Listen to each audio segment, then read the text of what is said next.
Nusantara, where legends are born.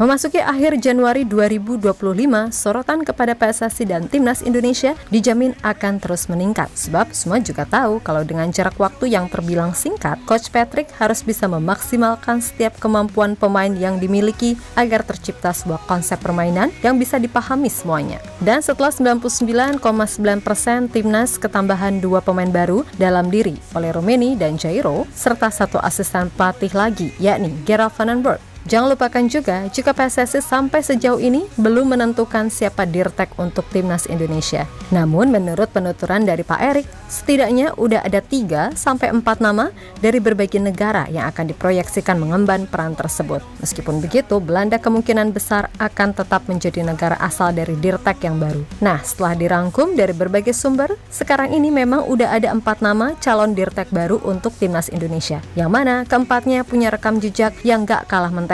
Di sisi lain ada mantan kiper Timnas Belanda dan MU, yakni Edwin van der Sar, yang memberikan sebuah pesan ataupun kode spesial untuk sepak bola Indonesia. Tentu saja, melihat segala sorotan yang makin kesini makin besar, membuat para tetangga di ASEAN merasa tambah iri. Karena secara tak langsung, keberadaan mereka kini seolah tak dianggap.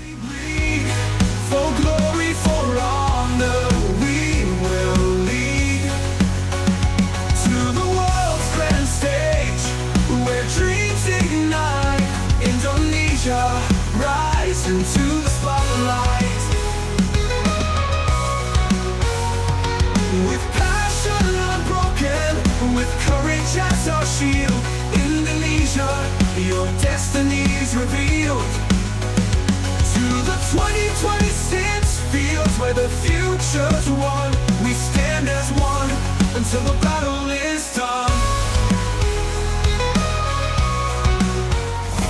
Satu persatu kebutuhan soal kekuatan Timnas Indonesia udah mulai dipenuhi oleh PSSI, terutama dari sisi staf pelatih. Masuknya Gerald van den Berg sebagai asisten pelatih ketiga adalah langkah yang oke. Dan untuk sekarang, PR-nya mungkin tinggal 2 pelatih lokal, 1 pelatih kiper, dan tim analis. Kalau pelatih fisik memang ada nama Quentin Jacoba, tapi ia sendiri belum diumumkan secara resmi. Yap, di luar itu semua termaksud penambahan pemain baru. Jangan lupakan juga kalau Timnas tuh masih belum nemu sosok direktur teknik. Dan soal masalah ini, sebelumnya Pak Erik sendiri udah pernah menjelaskan kalau beliau udah mengantongi 3-4 nama calon dirtek dari Inggris, Spanyol, Belanda, dan Jerman. Namun kembali lagi semuanya masih dalam tahap pertimbangan.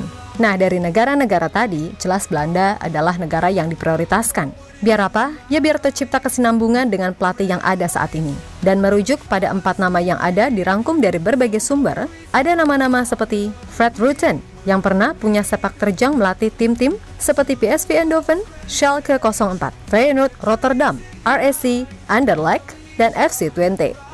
Kemudian ada Jos Luhukai, pria 61 tahun yang punya garis keturunan Indonesia itu, pernah menangani tim-tim ternama di Jerman seperti Borussia Mönchengladbach, FC Augsburg, Hertha Berlin, hingga VfB Stuttgart. Lalu ada juga Henk ten Cate, mantan asisten dari Frank Rijkaard saat di Barcelona, yang mana ketika Patrick Kluivert masih bermain di sana. Dari sisi pengalaman, tentu Henk ten Cate adalah sosok yang udah kenyang akan persepak bolaan duniawi. Sebagai pelatih kepala, ia pernah memegang tim macam Ajax, Sparta Rotterdam, NAC Breda, Vitesse, hingga Panathinaikos. Lalu sebagai asisten, selain di Barca, pria 70 tahun itu juga pernah jadi asisten pelatih Avram Grant saat menukangi Chelsea. Nah, nama terakhir inilah yang mungkin terdengar gak asing bagi fans Timnas Indonesia.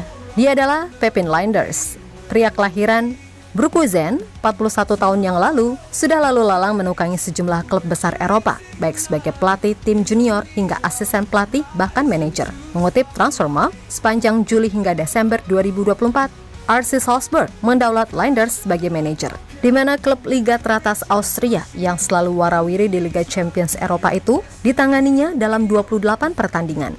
Sebelumnya pada tahun 2018, dia juga pernah melatih klub Eredivisie NEC Nijmegen pada tahun 2003 hingga 2012. Secara bergantian, Lijnders pernah menjadi pelatih teknik untuk tim junior PSV Eindhoven dan FC Porto. Namun dari semua itu, yang paling mentereng adalah ketika dia bekerja untuk Liverpool, di mana ia tercatat 2 kali menjadi asisten bagi Jurgen Klopp. Awalnya dia menjadi pelatih untuk Liverpool U18. Nah, melihat hasil binaannya yang cemerlang, pada 2014 Linders ditarik kembali menukangi sisi teknis tim utama The Reds.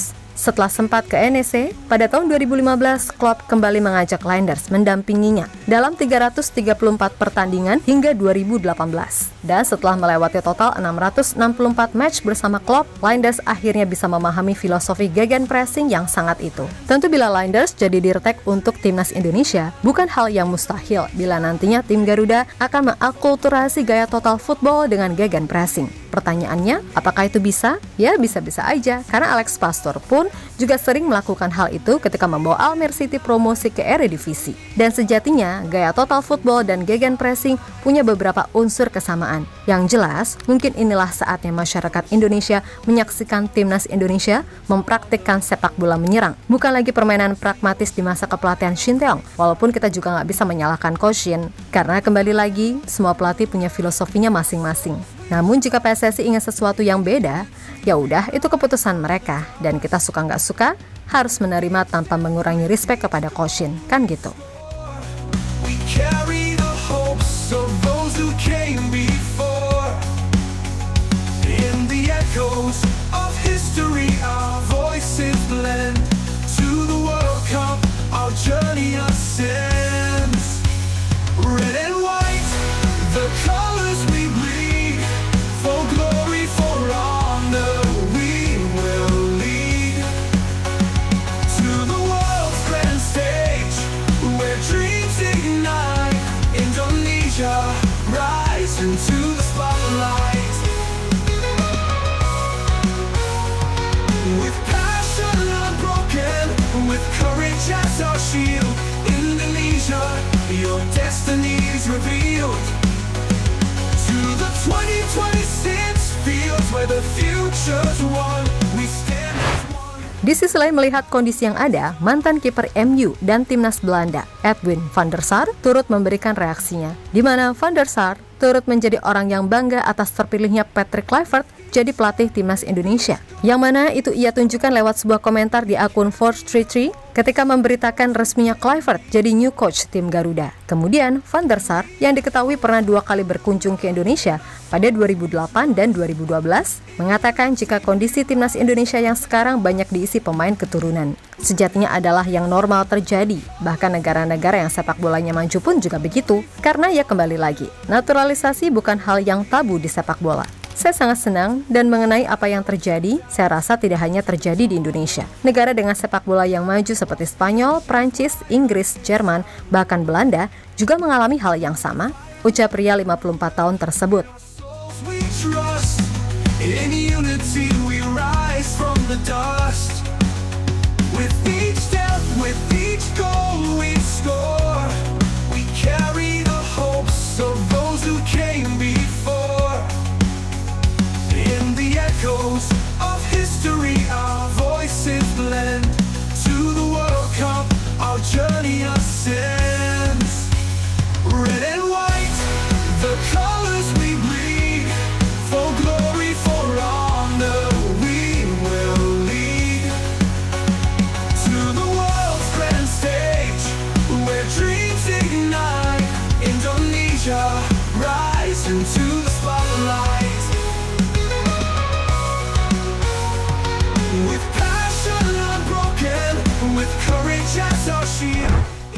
Yap, terlepas dari apapun, di luar nanti siapa yang akan jadi dirtek atau gimana nantinya, pemain akan beradaptasi dengan sistem Coach Patrick beserta jajaran pelatih yang baru. Yang paling penting untuk sekarang ini moga-moga aja para pemain benar-benar bisa menjaga performa di level klub masing-masing. Dan kalaupun negara tetangga iri karena Indonesia jadi negara ASEAN yang paling disorot, ya udah biarin aja nggak apa-apa. Hitung-hitung jadi motivasi juga kan buat mereka. Toh dulu kita juga pernah ada di titik terendah, jadi wajar jika sekarang kita boleh berbangga diri, namun tetap ya jangan berlebihan. Ya stay cool and chill aja, ya kan?